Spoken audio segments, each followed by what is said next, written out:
Good morning, everyone. Welcome to June. Welcome to Action Coach's TeamRich Webinar. I hope you're having a good morning so far. And let's work at getting started here. I see a few people starting to come on, and I hope everybody's having a good day. All right. Now, we're going to do a couple of things. We're going to talk about teams. We're going to talk about building a team into a championship team, if you will. And what I'd like you to do is over the next couple of minutes here, and we're going to get to a slide where we're going to talk about this in more detail. What I'd like you to do is locate the chat box, and in the chat box, start entering in a little bit about what you'd like to learn. And over the next couple of slides here. And then what I will do is do my best to incorporate the ideas and the questions that you're specifically interested in learning about. I will try to include those as we go along at some appropriate point. But first of all, let me introduce Action Coach a little bit so that you understand what it is that gives me the right to be here, if you will. Action Coach is a franchise system. It operates currently out of Las Vegas, Nevada. It was originally started up in Brisbane, Australia by a gentleman named Bradley Sugars. He is now here in the United States, and headquarters is in the United States. We are the #1 world's biggest, largest business coaching firm. And the way we establish that is we have more than 1,000 coaching offices. We operate in 70 countries worldwide. We've been operating since 1993. What that means for you is that we have put systems together and processes together that have been successfully used on many, many, many different businesses, hundreds of thousands of businesses. So what I'm going to talk about is tested and tried, and it's done frequently. We collaborate a lot, we share a lot. In fact, Friday I spent on an all-day training session where we collaborate more. Our vision as an organization is world abundance through business re-education. So we're busy working with small businesses throughout the world, working to create world abundance. And as I said, we've coached hundreds of thousands of businesses. We're currently coaching over 15,000 businesses each week across all of the world. As you can see, US, UK, Australia, New Zealand, Malaysia, Vietnam. These are very big entities in our organization. We operate heavily in these countries. Probably the US, we have on the order of 200, 250 coach offices throughout the country. Now, when I say coach offices, that does not mean coaches, because some coach offices operate with several coaches in the same office. A little bit about my background and what gives me the standing to be here. I grew up in Rochester, New York. I originally got an electrical engineering degree from Clarkson University, and I worked as an engineer for a number of years, mostly in the power industry and mostly in what I would call customer service. And what that meant is I was out with the customers every day, every week, for months, sometimes months at a time, working with them and their equipment and their teams, helping them learn how to make their equipment operate more effectively. Later, I went into management. I picked up an MSBA from Bucknell, and I did that in the late 90s. I guess I finished it. I started it in the 80s, finished it in the 90s, because I was still working through all that period of time. I have spent 20 years running small profit center business units for large corporations, mostly related to customer service. The last business unit I worked with, before becoming a coach, I grew 300% in 3 years. I've been a business coach, a mentor, and a trainer since 2010. So I've been working with these systems and with my own experience running those businesses all that time. And I can tell you, most of the things I'm talking about here, I learned the hard way before I learned these systems. And I can tell you, I have made the mistakes to prove it along the way. And so what I'm trying to share is mistakes I've made, mistakes others have made, so that you don't have to make many of the same mistakes. So if we're ready to proceed, let's get started. And what we're going to do is we're going to start the way we always do. We're going to start with a little bit of mindset. So if you see that dot, that yellow dot in the middle of the screen, what that dot represents is a point of power. Anything below that point is disempowering. Anything above that point is empowering. And what I'm going to talk about is the disempowering side first, the strategies of blame, excuses, and denial. These tend to result in disempowerment in that they do not really produce the results that the person is striving to achieve. So if you're constantly blaming other people for your challenges, then probably you're not going to get what you're looking for. If there are always excuses, then there will always be excuses, but not results. On the other hand, if you accept responsibility to get yourself to where you want to be, hold yourself accountable to what those activities are so that you're producing them day after day, week after week, and take ownership of the results that you're striving for. You stop worrying about how you got into this situation and you start worrying about how am I going to get away from this position and into the place I want to be. Then you are in an empowering mindset and you're much more likely to get to where you want to be.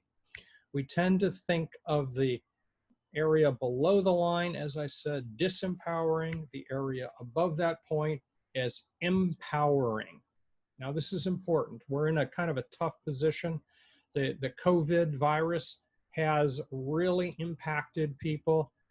None of us are to blame for causing COVID. None of us are to blame for allowing it to happen. We're not to blame for allowing it to continue this long. It's something that happened to us, but we're here. So now what do we do to be able to get out? Where was it we were trying to get to before COVID hit? So let's take ownership of that goal and say, where the same goal holds, we're just going to have to take a different path. What path can that be? Which direction do we want to go? Lay out a plan and hold ourselves responsible for engaging that plan and continuing it to move forward. When I think of power, that is empowerment, is staying focused on the goal and the activities that it takes to achieve that goal. Now, the activities today may be different from the ones we were thinking of 3 months ago. That's okay. Stay focused on your plan for today's situation. Don't let yourself be in denial that it's different. It is different. Regardless of whether you feel different or not, many other people do. It's different today. Let's take ownership of going after the results that we wanted to achieve. With that in mind, the only real failure is the failure to participate. Now, what this really is all about is to really engage the fact that things are different now. We need to do different things and we need to do stuff.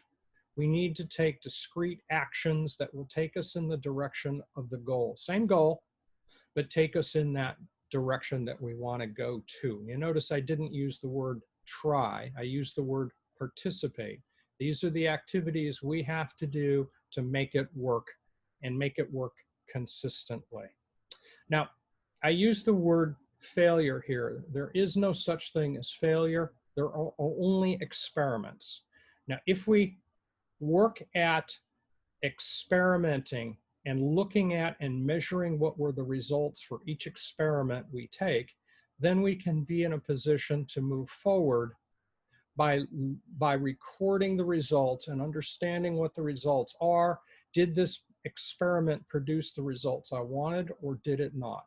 If it did produce, then I want to do that more. If it did not produce, then I want to change how I did it so that I can produce the results I'm looking for.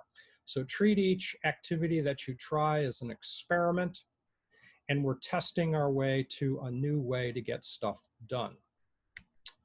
With that in mind, if you want to really learn most effectively, start with the premise that these two words, I know, are limiting words. I know how that's going to work out does not produce the effective results. So you want to get rid of that way of thinking and substitute a phrase, something to the effect of, isn't that interesting? It's just data. It's something we tried or something somebody else tried in a particular way. And the goal here is try it anyway. You might think you know what's going to be produced. Try it anyway. And then measure what might have been the results. Then what do we do to change it so that we can get a better result? So think in terms of a lab, not in terms of that's in concrete, because we can always try something different. Now, what I hope to provide for you today is a handful of BFOs, or blinding flashes of the obvious. Some of the things I'm going to say you've heard before, but perhaps not heard them in the way that helps you know what to do with it. I will try to share ideas and thoughts so that you can see ways to produce results that you're looking for. So this gets me to, what do you want from this webinar? And I'm looking for some comments in the chat box. And I want to see if people have specific ideas or specific questions. This is the time that I want to pick them up so that I can make sure that I address them at some point through the process of this webinar. Attributes of a good coach for a team. Fair enough. Looking to see how I can build teams, especially in a pandemic. Yeah, we're going to talk about how you can build teams. Techniques for implementing team development. Okay. Yeah, and actually the pandemic, in the pandemic, there are some things that we're going to want to do more of than we ordinarily would think of doing in a case where we can all be working in the same office. That does change things a little bit. The concepts stay the same. It's more about intensity, I think, than it is the actions. And we'll talk to that as we go along. So let's start with, what is a team? And in Action Coach, we like to do a lot of acronyms, and so we're going to talk about a little bit. We're going to treat this as an acronym for the moment. And in this particular acronym, what we're trying to accomplish is together everyone achieves more. So what does that mean? If you're a beginning business and it's just one or two or three people, really a team includes all of your outsourcings, all of the subcontractors that you're using. If you've got somebody doing your bookkeeping for you, if you've got somebody doing some of your marketing for you, like SEO or telemarketing or whatever else it might be, this actually, in a way, is part of your team, because these are people that are helping you leverage. Team is all about leverage. With more people, you can accomplish more stuff. Now, as your team is growing, as your business is growing, you're using more people. Now we've got to start to incorporate more skills, because now we're using those people in specialty areas. Where are the areas that would facilitate you accomplishing more by having them do some portion of this? And we're going to talk about that in a little bit more detail later. But the concept is, a team is all about leverage. A team is all about accomplishing more results. So think in terms of, if I can produce this much gross profit per hour by myself, how much can I accomplish if I've got 2 people, if I've got 4 people, if I've got 12 people, if I've got 25 people? How can I increase my gross profit by enabling more people to help me? In the long term, that is what we're trying to accomplish. And then as I create more gross profit, I can create more net profit at the bottom for the owner. So that's really what we're trying to accomplish. That's the purpose of a team. Now then, how we go about that process is a lot more in detail. Now, what I ordinarily would do in a live in-person seminar is I would have everybody get up, pair off, and play a game. And we're going to talk about things that are a result of that game here in a minute. That game will involve pairs of people. So two people around the room doing an activity to achieve a particular result. I'm not going to talk about the game because someday you may be sitting in one of those seminars and I'm not going to give away the secret. However, what I am going to say is there's a unique set of behaviors that seems to show up in these games.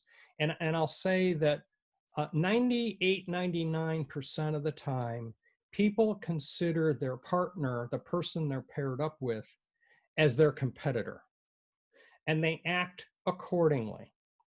Once in a while, we get people to realize that that person that they're paired up with is really a teammate, and that in reality, what they're doing by working in a different way as a team, they can accomplish a far higher result than those people who think in terms of they're in competition with each other. So think about yourself. How do you play when you play in a game with people? Do you think of yourself in a competitive situation, or do you think of yourself in a partnership situation where you want to, shall I say, play off of each other to achieve a best result? And in that case, games are an interesting reflection of behavior and behaviors in the way you work together. So are you operating in a basis of competing with your teammates or working together to maximize results? And what we see is those who work in a lose-lose basis, where if I can't win, you won't win, then we're achieving less than what we could ordinarily achieve. Similarly, if we operate in a win-lose or lose-win basis, we're really not maximizing our opportunity.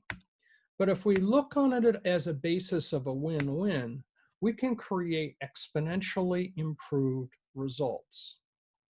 So if you have a team now, think about it from the perspective of how do your team members, yourself and your team members, operate?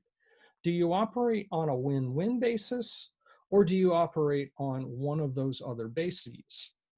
If you haven't started to team up yet and are just looking at the process, think similarly. Are you going to have a culture of win-win? Or are you going to have a culture where you're competing against each other in some kind of way that tends to be somewhat destructive or neutral at best, where you're not really accomplishing all that you could achieve? Now, where that gets us to is a thinking process of living styles. Now, we can super simplify a lot of behaviors, and we can start to look at it in this way. If we think in terms of self-respect versus respect for others, we can start to analyze behaviors a little bit. There is a group that tends to operate in a lose-lose basis, and we can think of them as manipulative and aggressive. We can have a group of people that thinks in terms of win-lose, and where they win at your expense no matter what. Those people tend to be a little bit hostile and aggressive. We can have another group of people that tends to be in a lose-win, where, well, I'll let you win. Those people tend to be passive-aggressive. Believe me, they're out for something. It's just not what it is that you're expecting them to be out for.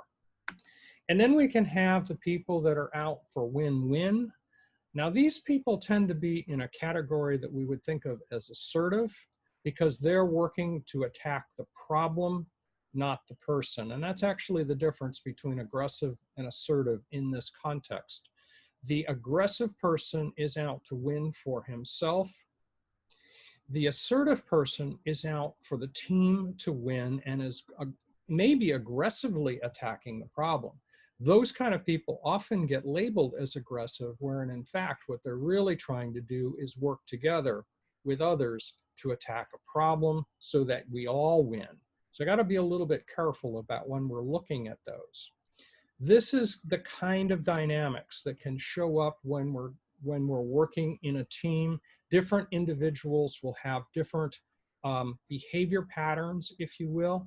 I'm going to pause for a second and ask you to think for a minute.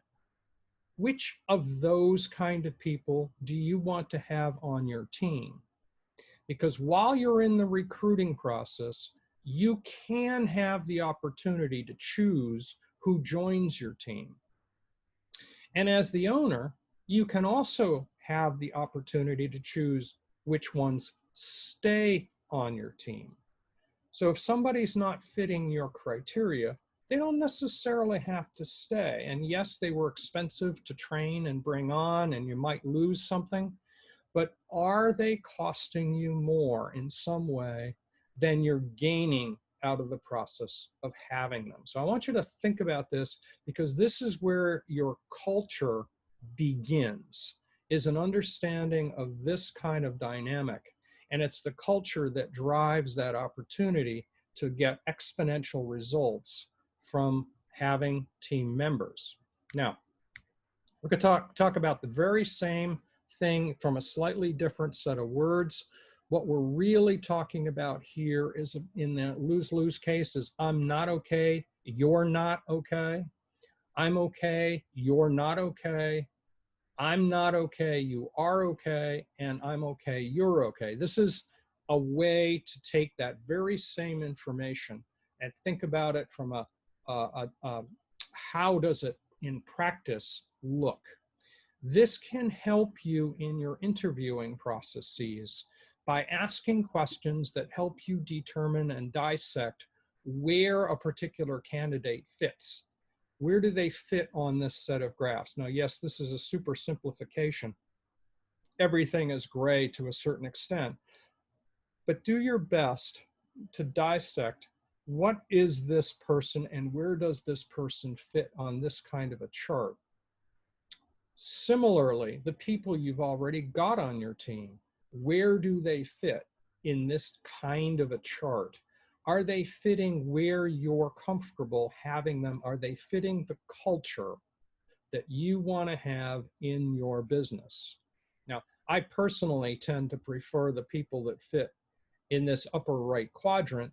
That means I've got to search for people that fit into the make the team grow kind of thinking process. How do we identify, analyze, and solve those particular kind of problems?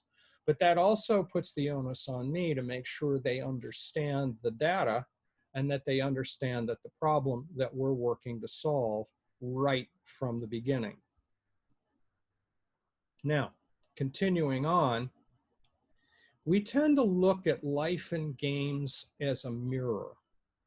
The way we play with other people really kind of establishes where do we think, where are our values, where are our beliefs, where are our comfort zones, and that leads us to how do we interact with people, how are our relationships with people, how successful are we in our businesses, how successful are we in our work, in producing the results, the financial results we're looking for. These are all kind of a reflection, because if we're working against people, it's a lot tougher to have good relationships, have a good business, or have a good business work environment.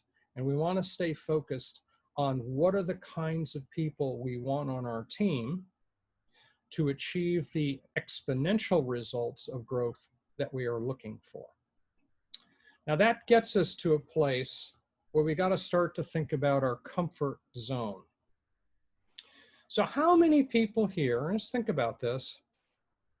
So Kevin's asked a question, what's my view on small percentage of toxic people who challenge the norm? It depends. What are they really challenging? Are they challenging the people because they don't like the people? Or are they challenging our assumptions? And this gets right to the slide we're talking about here, comfort zone slide. Are they challenging some of our assumptions, or are they challenging some of our ways of approaching a problem so that we can achieve more? Toxic is an interesting word. Toxic might mean something about how they're messaging, which might mean we're not giving them a avenue or a tool to get their message across or their concern across, or to be engaged more effectively. So maybe what we want to be thinking about in the case of where it's intended to be constructive disruption, maybe we've got to think about how do we engage them in a different way so that the toxicity isn't so disruptive, but that the value of what they bring to the table is massively constructive. On the other hand, if it's a person who's being toxic because they don't like the people around them, then we got to think about, is this person really the win-win person we're looking for, or might that person be, shall we say, ready to be helped to go find a different opportunity? Toxicity can be, what one person calls toxic can be destructive, but it can be an awesome attempt at being constructive if they're given the right tools to be able to bring forth what it is they're trying to accomplish. They might have some really great ideas that we really do want to hear about. Now, is it exclusively for themselves, or is it exclusively for the benefit of the team? And that's where we've got to understand the specific case. So I think you got Kevin, I think you got a two-part question there. One is the individual, and the other is the situation. Which one's which? Which kind of gets me to the slide. We want to be thinking about our comfort zone. How many of us have gone to a seminar, a webinar, or a training session where we've learned something, we bring it back, we try it out for a week or maybe a day or two, and then we kind of lose it, and within 2 weeks we're back doing what we used to do all the time. So focus on a question about comfort zone. When you attend a webinar or a seminar and you've got some new ideas, have you incorporated those new ideas and then use them constructively regularly? How often have you gone back to what you always did because you were comfortable with what you always did? If you're really looking for a change, how do you incorporate that change so that you consistently and persistently use it later? And I want you to, this is an important point, is if we stay stuck in an old comfort zone, we don't make forward progress other than for a very short time. So our real goal now, and many of the things I'm going to share as we go forward may be different from where your comfort zone is. And so what we want to be talking about is, how do we expand your comfort zone? I'm going to share a couple slides on that thought alone. So if you think about a problem, if you don't solve that problem, what happens to it? Well, it persists. It continues on. In fact, it might grow and get worse. Now, here's the question. If you don't solve your problem, so I want you to think about something in your business or something in your life that for you right this minute is a problem. You're not getting something that you're looking for. You're not getting the revenue. You're not getting the sales. You're not getting whatever it is. You're not getting the team performance that you want. You're not getting the harmony that you want on your team, perhaps. These are different ideas and problems. What is yours? And what are you doing to make it go away now? Because if you don't solve it, it's really just going to get bigger. It's going to continue on. Now, we tend to use a little bit of a roadway as an analogy of what that might look like. And so sometimes, if you think of the reflectors that are in the center strip, where when you kind of weave out of the lane, it goes tap, tap, tap, tap, tap. That's kind of a tapping signal that perhaps we're not where we want to be. So what we want to do is to think about, what are the challenges you're facing today, what are the little signals that are telling you, hey, wait a minute, maybe we're not exactly where we want to be. We certainly, if best possible, catch them at the tapping stage, because the next stage is if we steer off away from the taps, what we might hit is the rumble strip or the guardrail on the side, which we kind of think of as the 2x4 up on the side of the head. That's where it's trying to get our attention to solve this problem a little bit more assertively so that we can make this situation get in control. We really want to get to that before we really get out of control and a Mack truck comes through. And the coronavirus has certainly given us an opportunity for Mack trucks to come steaming through here and knock us around a bit. So what do we need to do to get to hear those signals early enough in the game that we can solve the problem early?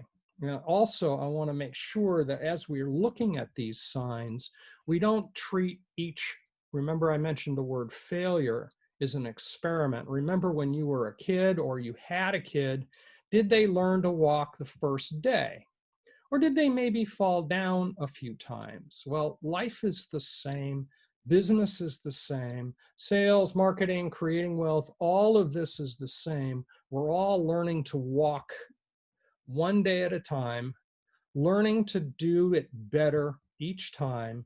And so what we want to do is apply a formula thinking to this process. There is no failure. There is only we fell down and we got back up. And the key is getting back up. So whatever it is that goes a way you didn't want it to go or didn't go far enough the way you wanted it to go, that's really just the same as your child falling down and having to pick themselves back up. So what you want to do is you want to think about this in a formulaic kind of way. So I'm going to display a formula for change that I want you to think about how to apply in your business and your life. Now, this formula works in a lot of different categories. It can work as a sales tool. It can work as a team leadership tool, and it can work in your own life. We had a question there about how to get a good coach for a team.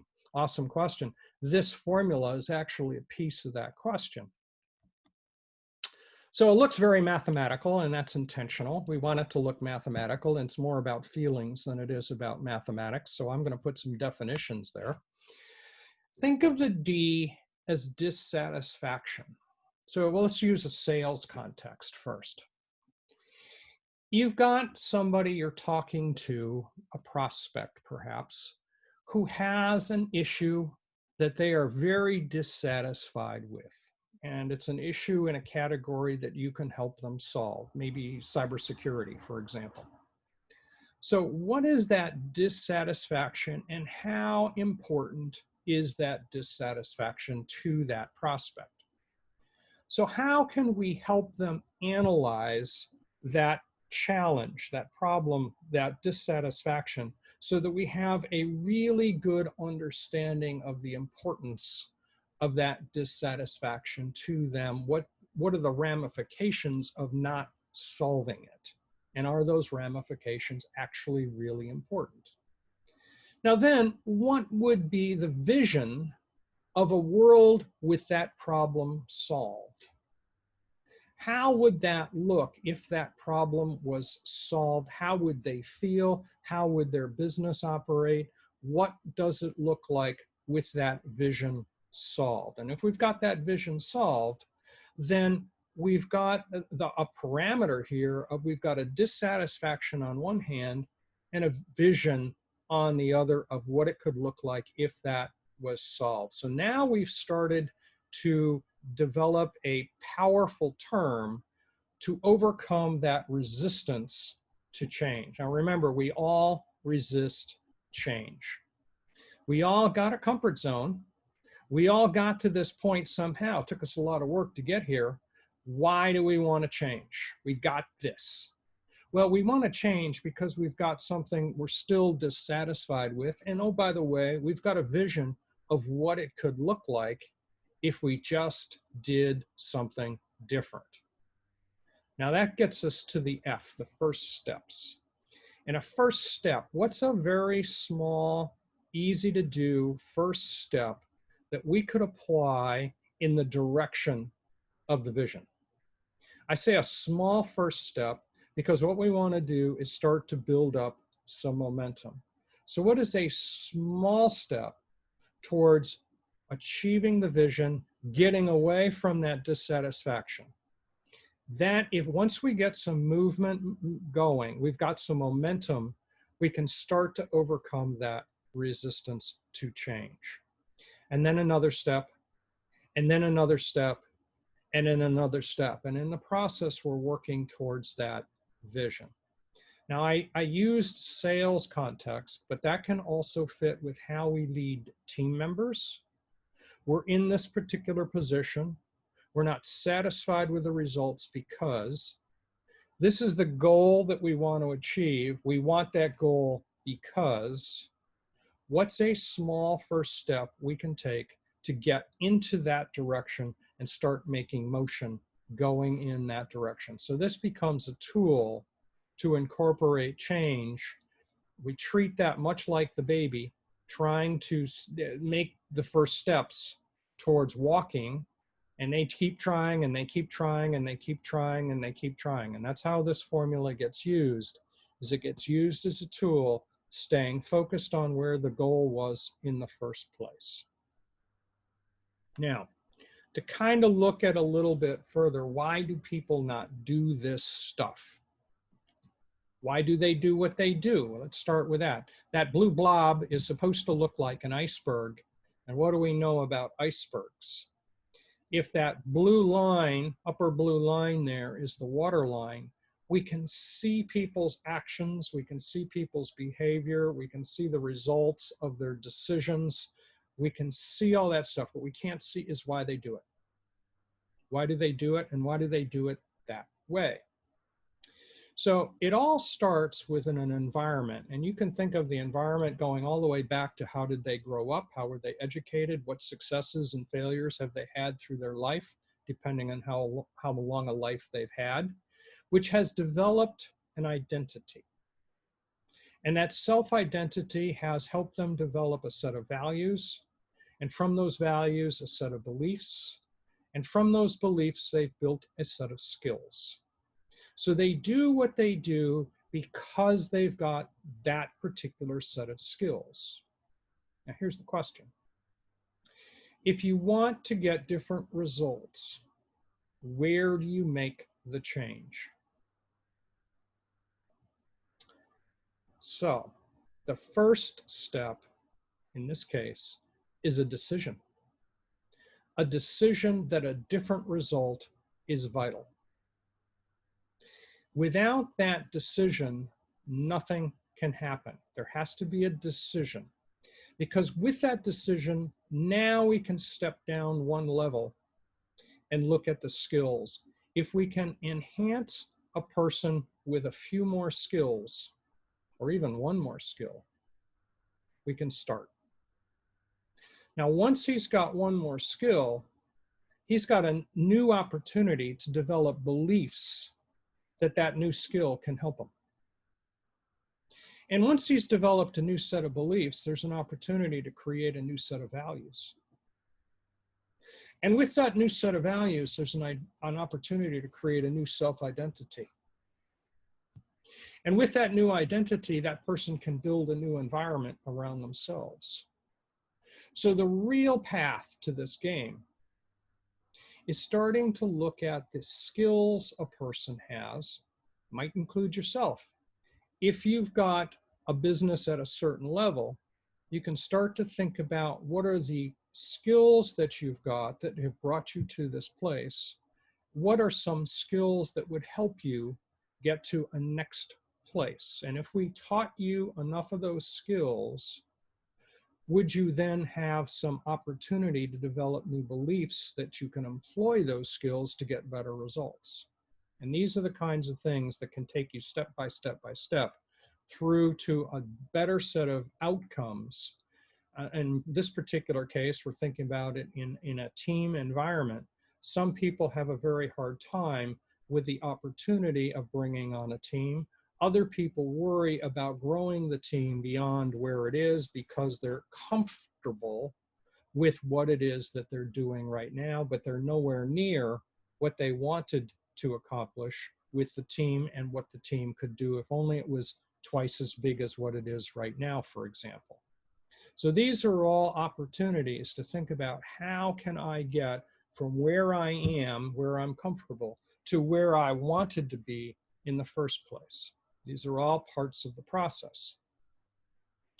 Now, why do people stay where they are? Well, fear of something. And we tend to think of those fears as false expectations appearing real. So we're not in combat here in literal terms. We aren't in a place where we're going to take a bullet literally. We're in a place where we're just dealing with, we're outside of our comfort zone. So we have a fear about being outside of our comfort zone because we don't know what's going to happen. An example of that, and this is something that Bradley Sugars did many years ago, he actually ran a recruiting ad. He was in a city that was divided in two by a river. There was a newspaper that operated on the north side of the river and a different newspaper that operated on the south side of the river. And he ran a recruiting ad in each newspaper. Now, when he ran that ad, they were exactly the same ad except for one minor detail, the digit 2. So he ran one ad at $50,000 annual salary, and he ran the other ad at $250,000 of income. Which one do you think got the most results? Well, it was the $50,000. In fact, the $250,000 got very, very few results. I think it told me it got something less than 12 applicants, whereas he had several dozen applicants for the $50,000. Why is that? It's the same job, exactly the same job description. The ad had no difference between the two of them other than the digit 2. And I actually have seen the ad. We tend to think of that as self-sabotage. People don't feel that they're as valuable as they would like to be. Why is that? It's fear, isn't it? It's comfort zone. If we've always operated in the $50,000 level, then that must be where we are. Too good to be true. That's one of the thoughts. A word it was a scam? Yeah, but what do you got to lose by making an application and finding out? You can always test it. Yeah, and it's true. Yeah, I'm sure that there was a certain amount of that. But if you don't try, you don't get. Client I've been working with for about the last 2.5 years is a loan officer, a mortgage loan officer, and he works in a large organization. And when I say large organization, I think there's something between 40 to 60, I forget how many the number is, 40 to 60 other loan officers. When he came to me, he was used to selling between 30 and $35 million worth of loans per year. So we sat down and had an initial conversation about goals. And I asked him what his goal was, and he told me he wanted to get from 35 million to 40 million. And so just for fun, I yawned. Made the point that seemed kind of boring. So what? What did he need me to help him for? 40 was just an extension of 35. Well, okay, what if we set it for 50? So we set it for 50. And then we set about looking at how he did what he did. And by the end of a 12-month period, he had achieved 47.5. There is no way he would achieve 47.5 if he'd set a goal for 40. Wouldn't have been worth doing the work. And he made a lot of changes in his comfort zone through the course of that year. I mean, a lot of changes to that comfort zone. So there he was at 47.5. Did he feel that did he feel disappointed in himself? Yeah, he did, because he didn't make 50. But he did make 47.5. So we set a new goal. We set a goal of 60. And he achieved, over the course of the next 12 months, 59.7. Still didn't achieve his goal, did he? But he sure as heck achieved a lot more than 35 or 40. And that was kind of funny because when he walked into my office to talk about this, he was kind of down because he hadn't made 60. And I looked at him and said, "What, are you crazy? Where were you 2 years ago? 2 years ago, you were at 35. Now you're at 60, maybe just 100, maybe just one loan shy of 60. I said, "I think you and your wife need to go out and celebrate," which they did, and came back and decided that the next goal was 70. So we started off this year with a goal of 70. Now I can tell you right now that as of 2 weeks ago, he was at something like 54. Yeah, a lot has changed this year. Actually, with the rates going down, there's been an awful lot of opportunity for the refinancings. So we've set a new goal. Mid-year, we set a new goal. Well, it wasn't even mid-year. It was late March or early April when we set the new goal. We set a goal for 100. He's not scared to set a goal anymore because what he's discovered in his life is that the goal is a carrot, not a stick. It's an opportunity, and I think that really is what fits here, is we are so fearful of goals being sticks that we're allowing it to affect us in actually going for the real gold. And I think you're right, there is a risk of a scam, but if you call up and ask enough questions and find out what it is, you can discover, is it a scam? Or is it real? And don't be afraid of going for a big goal. Yes, test it, find out if it's real, but you have an opportunity to go for a big goal. Go for a big goal. Yes. And don't let your ego be hurt if it doesn't happen the first time or the first 2 times or the first 10 times.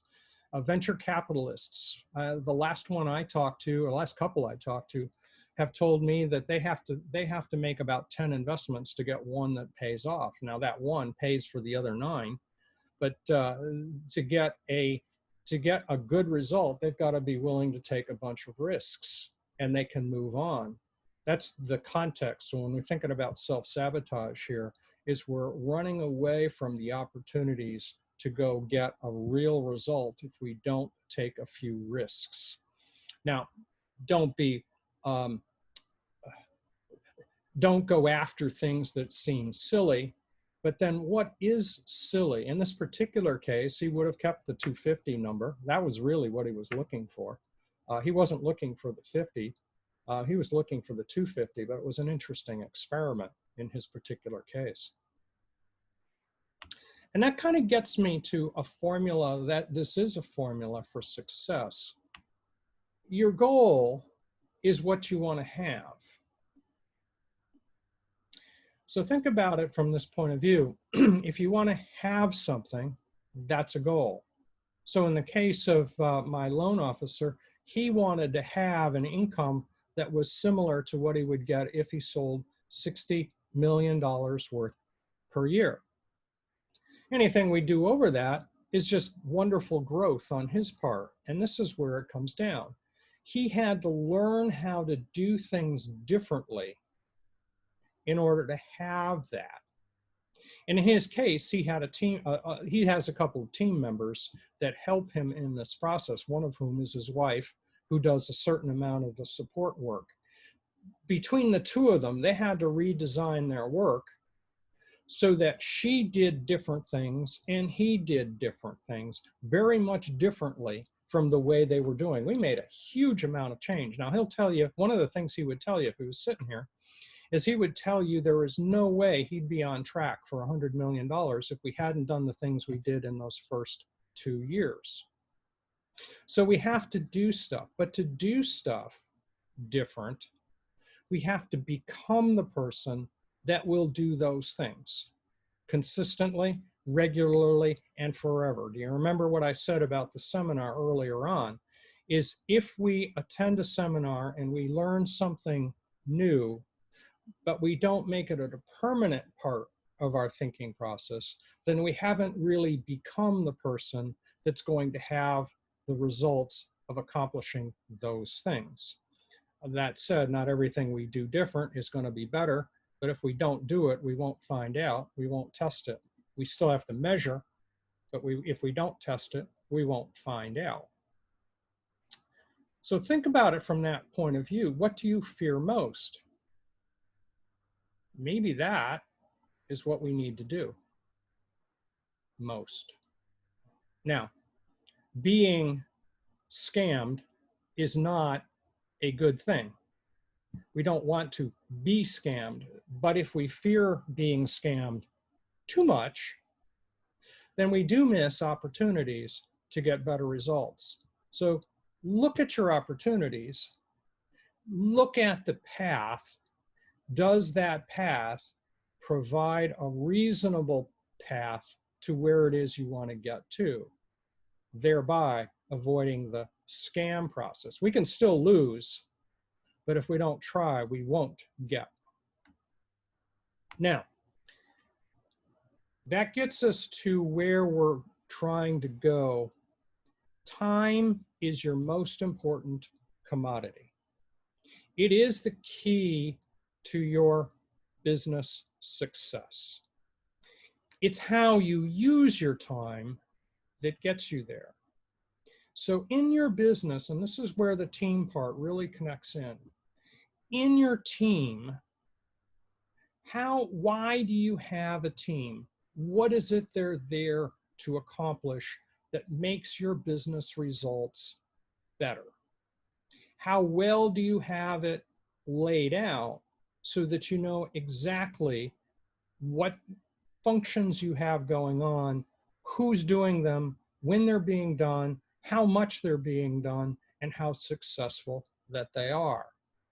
So that's the real context of a team, is to leverage your time. You're the one that's the brains behind all of this.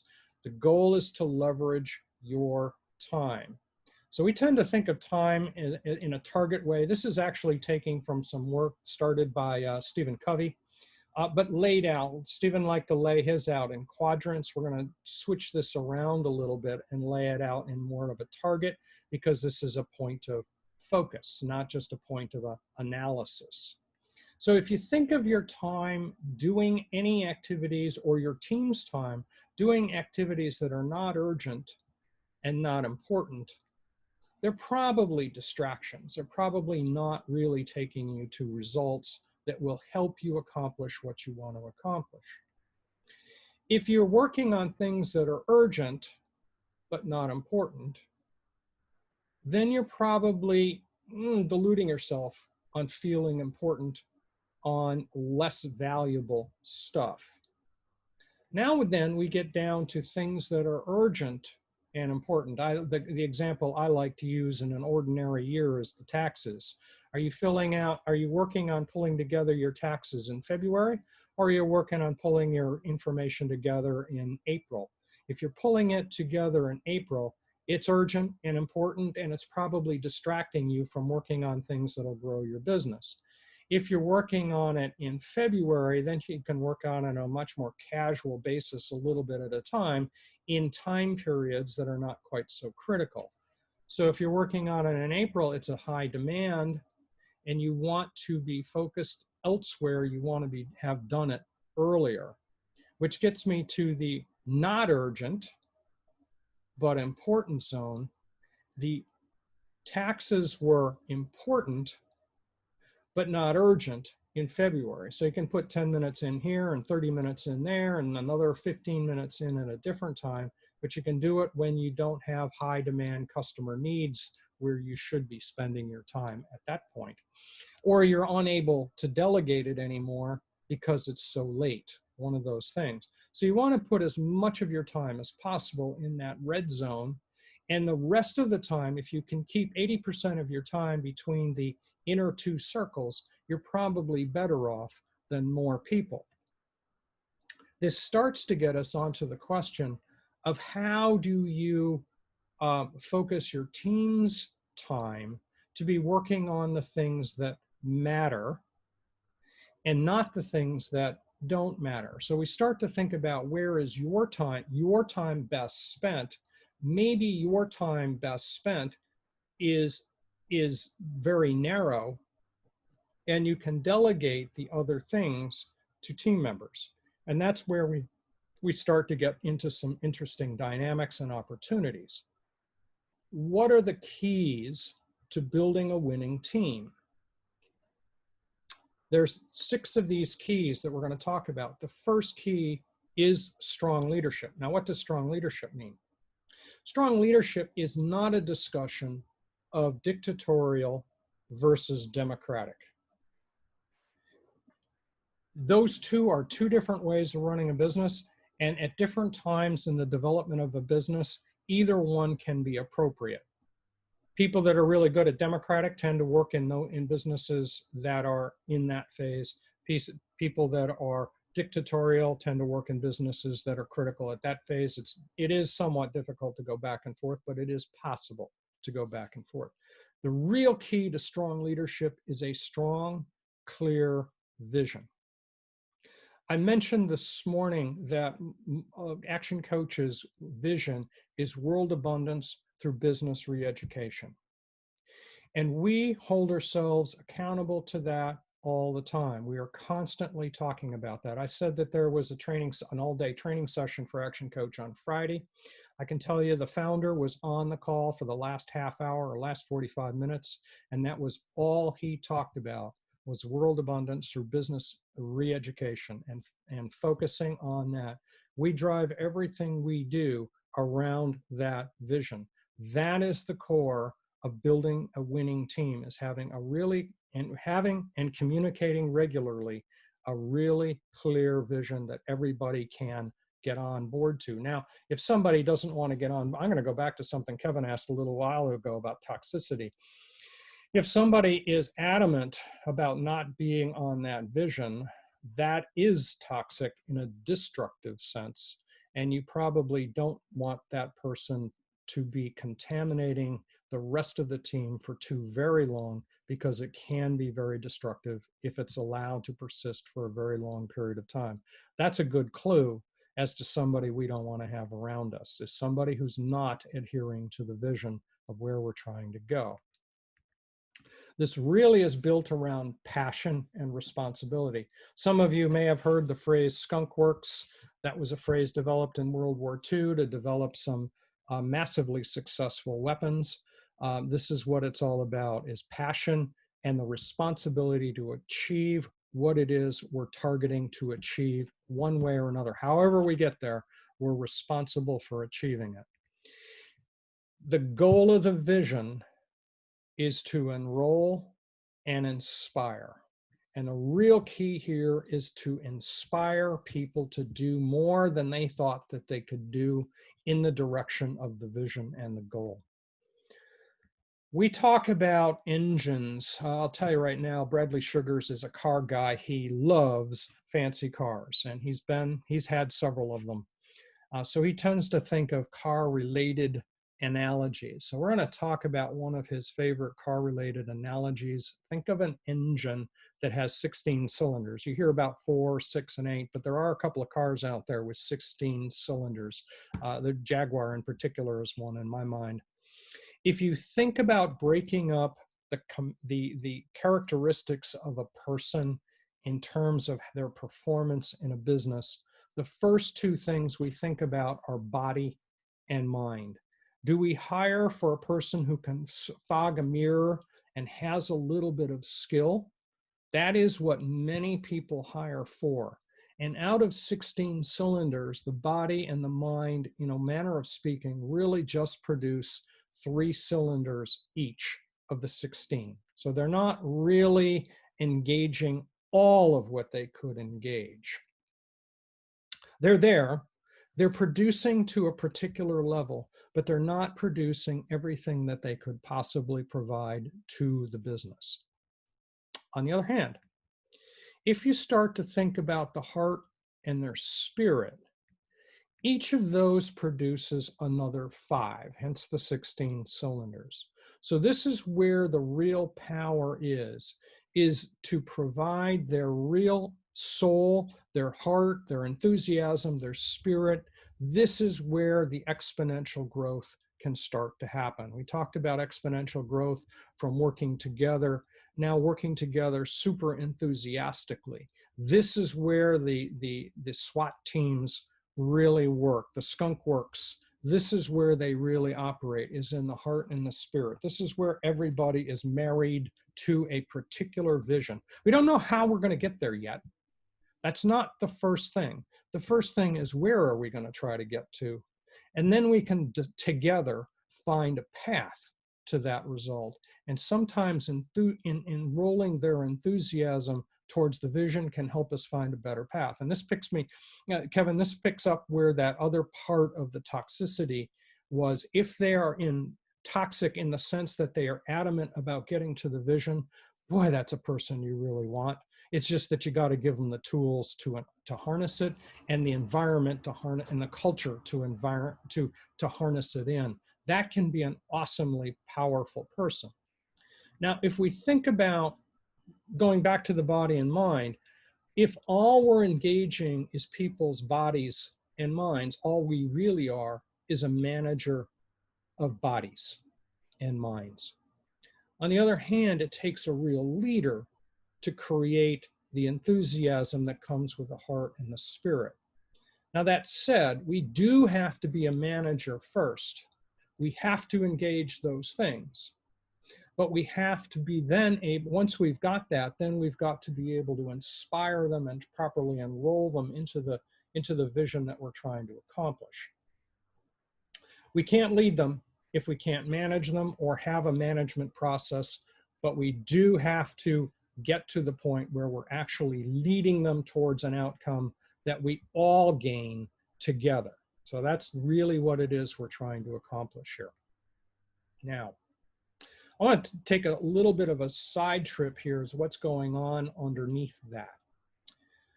There was some work done, Nobel Prize kind of work in psychology many, many years ago. And what it basically did is it took the process of frustration, if you will, and made it an analogy to look like a pot of water on a stove. And he used the word perturbation, and the root word to that is perturb. So to be perturbed or frustrated was a key part of this thinking process. So if you're frustrated with a particular situation, we could call that perturbed.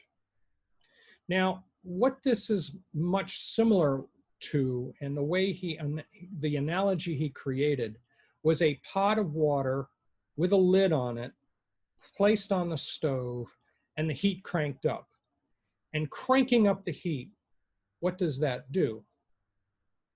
Well, as the water heats and raises temperature and reaches a boiling point, it starts to raise pressure inside the pot. This is very much like what's going on inside of you during a period of frustration.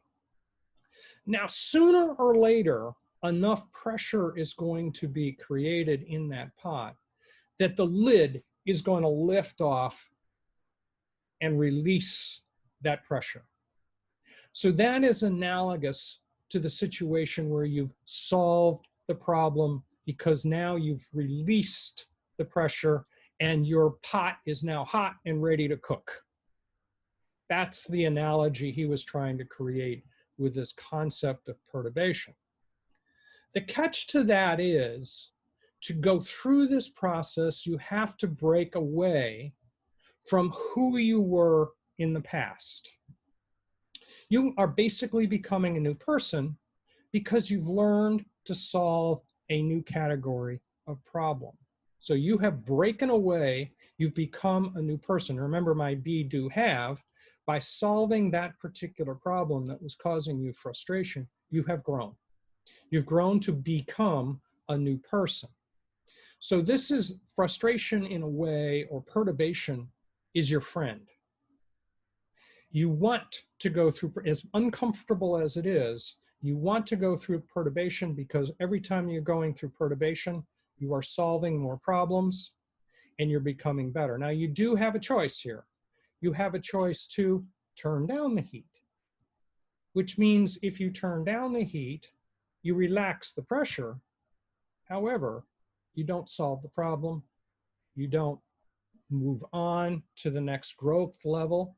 You do not become that new person. So it's in this case, perturbation is your friend, and you want to go through that as often as you can. Now, it helps to go through it on one thing at a time. Having frustrations on many things at a time, sometimes it's good to break it down into chunks so that you can walk through it one piece at a time, but that's where you're trying to get to. With that in mind, I want to put that in build a context to that. There's actually two cycles of business. One cycle is outside the business, one cycle is inside the business. We're going to talk about the one inside the business. Most businesses begin with an owner who works with and has relationships with directly the customers. He's selling to the customers. He may be delivering to the customers, providing whatever product and service. So it's an owner to customer relationship. And that's good. It's a great place to start. Most businesses start that way. Some businesses start with a heavy amount of capital, but most businesses don't, and they start this way. Then what happens in time? In time, the owner gets busy,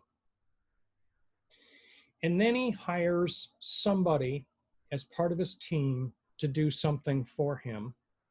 Usually he hires another person to do what he does, and he expects that person to do it exactly the way he did because he hired a skilled person with a really good knowledge in the product. Therefore, he must be as good as himself. How does that work? Most of you probably know. Some of you who maybe not have gotten this far may not. But in general, that works poorly. In this case, what often happens is the owner winds up fixing things, or he thinks of it as putting out fires, that the team has created. And this is where the perturbation comes in.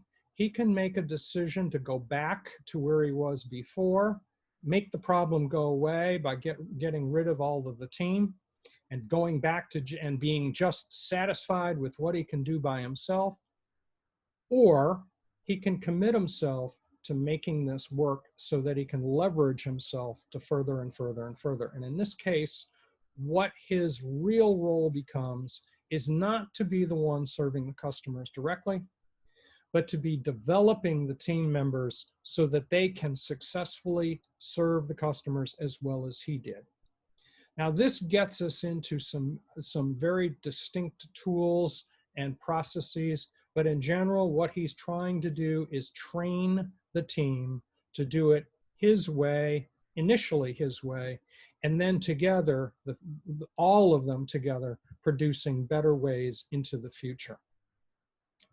If he puts 100% of his effort into that and he's willing to go through the perturbation process, then he can build a team that can successfully serve so many customers that the customers take care of the business and the business takes care of the owner through that process. And he can grow that business to whatever level he is willing to keep going through perturbation and learning about. Now, this will get us into things like organization charts. This will get us into things like flow charts and other kinds of tools to facilitate that process and to focus that process. But this is the general view of what it is that you're trying to accomplish. Part of this is working to a common goal. The operating word here, well, there's two operating words there. One is the goal. What is a goal? How specific does it need to be? It needs to be pretty specific, but common. That means the team has to be part of the process of building the goal towards the vision. The vision is the owner owns the vision. The owner cannot abdicate the ownership of the vision. The owner owns the vision. But the goal is, how are we going to get to that vision?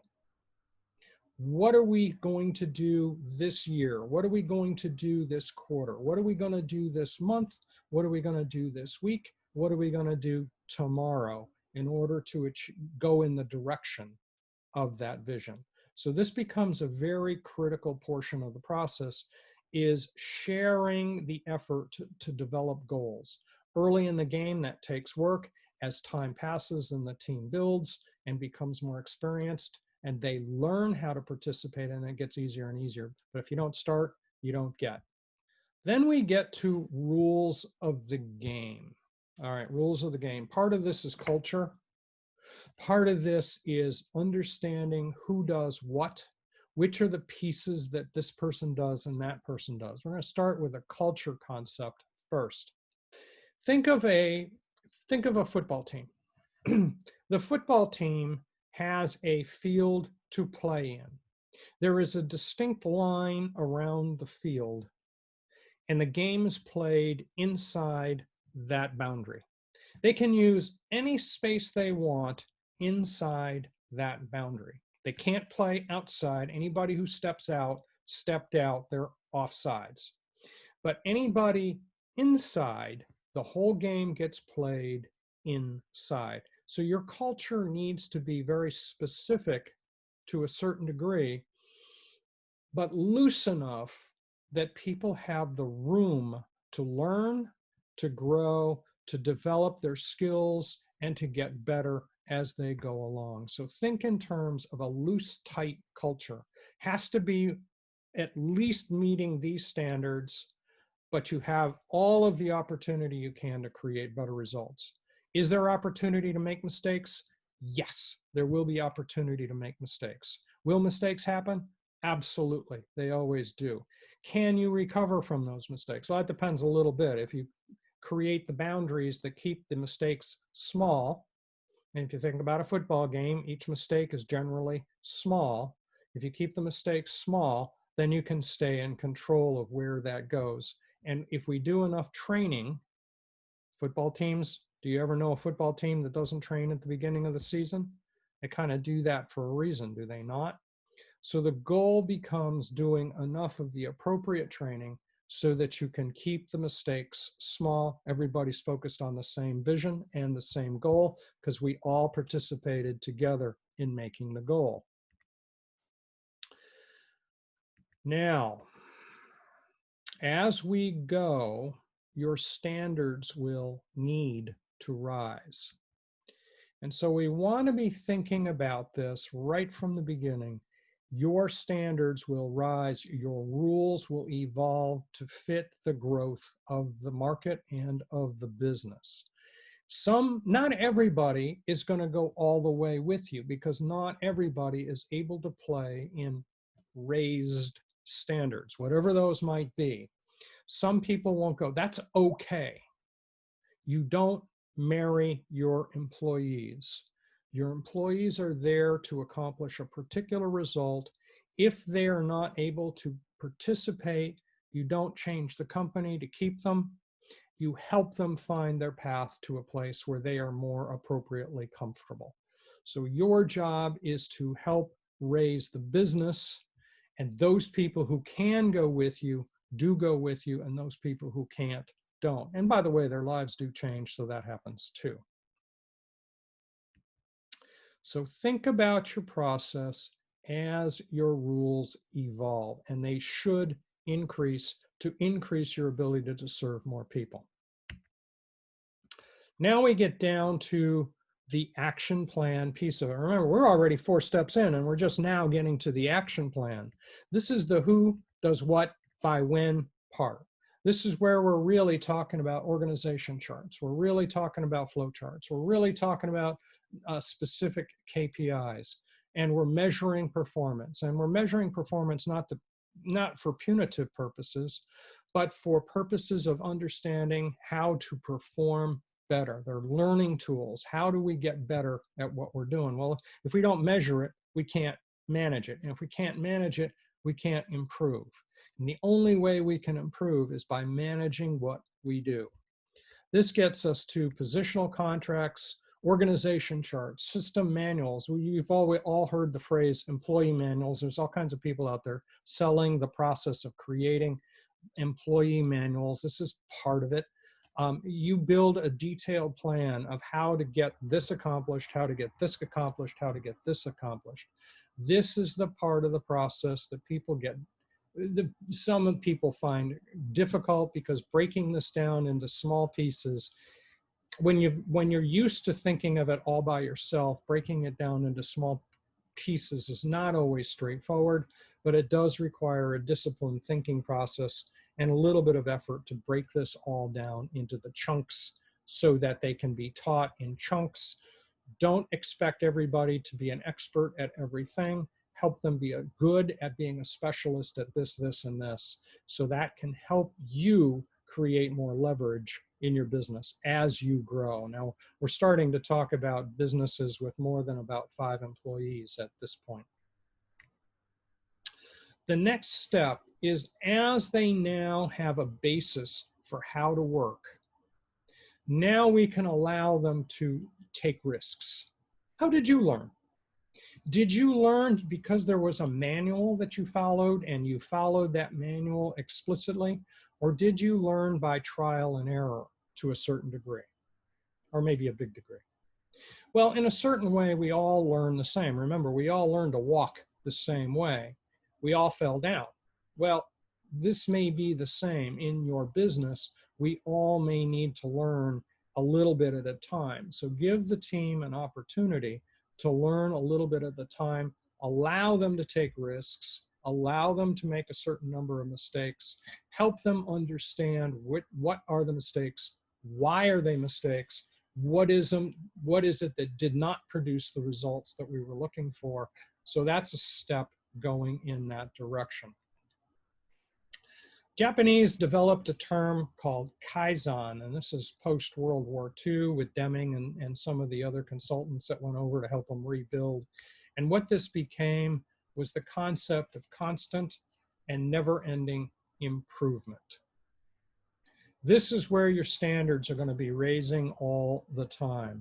This is where we grow and plateau and consolidate the growth, and then grow and plateau, consolidate the growth, and learn from it so that we understand how to improve, how to get better, how to improve, how to get better. This is constant and never-ending improvement.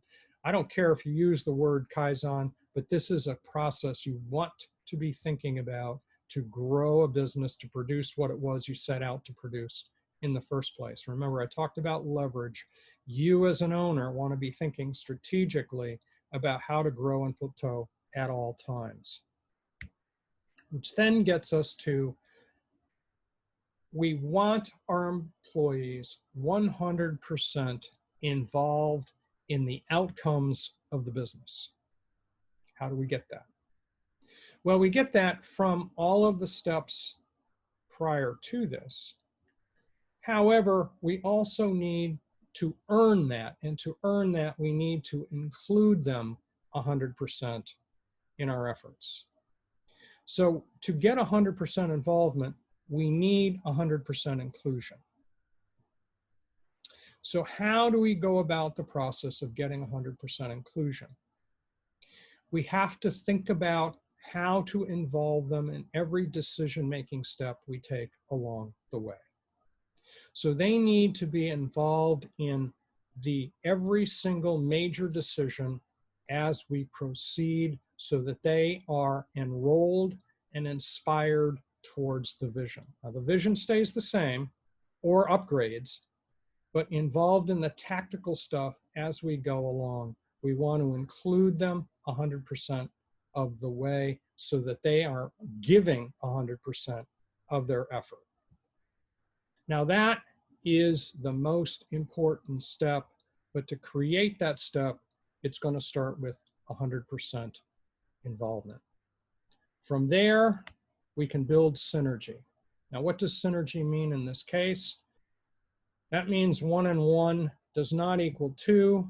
It equals a lot more than that, because you have harnessed all of their energy and not just some of their energy. So what you're trying to achieve is real leverage. I threw out a term at the beginning of this where I talked about dollars of gross profit per hours of effort put in. That can be looked at on a gross profit level, certainly, but it should be looked at on a net profit level as well. Your goal is to continuously increase the net profit from a company. One of the steps towards that, of course, is growth of gross profit. You're increasing your net profit by leveraging people, and you have to get them really engaged to make this more, I mean, make it more of a family in some respects. That's one way of looking at it. But what you're really doing is harnessing their enthusiasm to make them a skunk works kind of team, so that they can massively take control of this and run it for you. And that's really what you're looking for, is for them to run it for you. Part of this is a little bit about rituals, so that you as a club, you as a club have a ritual that you perform every single day that makes you part of the team. Each of you, you've seen football teams do a huddle. You've seen baseball teams do a huddle. They have their own way of working together that builds the enthusiasm of that club, if you will, or that team, if you will. Well, you want to have the same kind of rituals in your team. A particular ritual that we teach in our organization is something we call the WIFLE. And we call it a WIFLE. It's an acronym for what I feel like expressing. We actually have a set of rules where we sit people down and we put them together in a small group. The goal of this ritual is that every single person is involved. Every single person is engaged. Every single person must speak. It's not that we hope that they will speak, that they must speak, because we want to make sure that everybody is engaged in a manner that they all trust each other, so that they can say what's on their mind without anybody saying something negative about what they had to say. So we walk people through this particular ritual. You pull your chairs into a circle, no crossed arms or legs, because that's body language that's negative, brings negative energy into it. Everybody's got to be present in the moment, and each person has 30 to 60 seconds to say whatever's on their mind. What I feel like expressing is. At the end of the ritual, they say, that's what I felt like expressing. Thank you. And they go to the next person. Everybody passes to the left. This is a ritual, so it's always done exactly this way. The goal here is involvement. Getting every single person involved. If one person gets left out, if one person's comments are spoken badly about, they feel like they may not want to take the risk to speak up next time, you've just lost somebody. The goal is to get everybody involved as a team. This is a ritual we offer to people to help them engage their team. Now, I would recommend one of these every day if you've got a team bigger than about 2. And to pick up from something Kevin asked at the very beginning, Kevin asked a question, something to the effect of, how do we operate a team in a COVID kind of situation like what we're in right now, where we're all at home, working from home, or pretty much all working from home? Well, this means you're going to have a Zoom huddle at least once a day for 20 minutes, where you're going to go through and talk through what are the goals for today.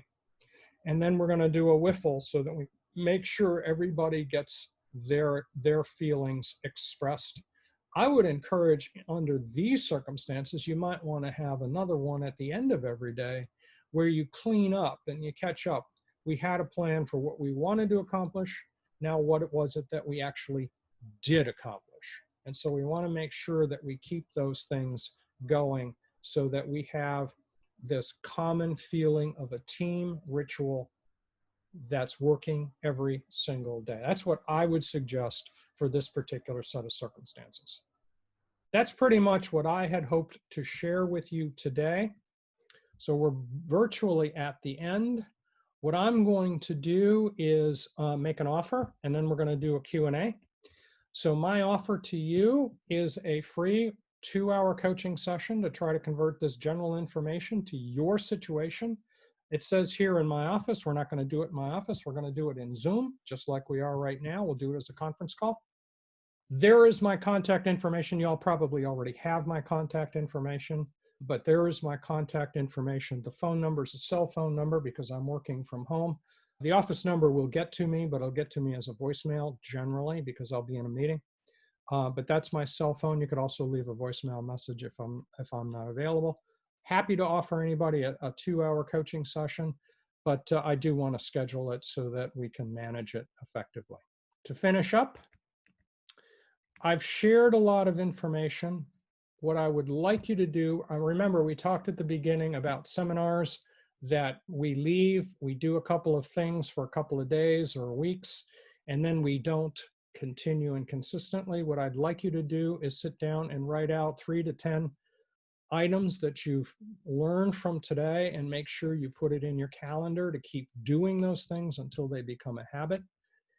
What I'd like to do is pick up, are there any questions? I'm going to make a question to you guys. If you've gotten some useful information out of today, I'm going to ask you to please share your thoughts in a review on either Google or LinkedIn or Facebook or whatever it is that you prefer. If you would make some comments, that would help me tremendously. I'm doing these things for free, obviously, and I would like other people to see the opportunity. I will be doing more of these. I don't have them scheduled yet for July and on, but I anticipate scheduling at least 3 more months of training webinars like this. I do prefer live seminars, but I'm not going to do live seminars until we're a lot further through this pandemic than we are right now. I don't see any questions coming in. All right. Well, in that case, I will say thank you very much for joining me. I think it's time that we close up, and so this is the end. I will share one more slide, and that is words can inspire, thoughts can provoke, but only action truly brings you closer to your dreams. So if you did learn something for today and you got some value, please use it in your business. Please incorporate it in your business. And like I said, I'd sure love to hear how you did. And thank you very much. Have a great day.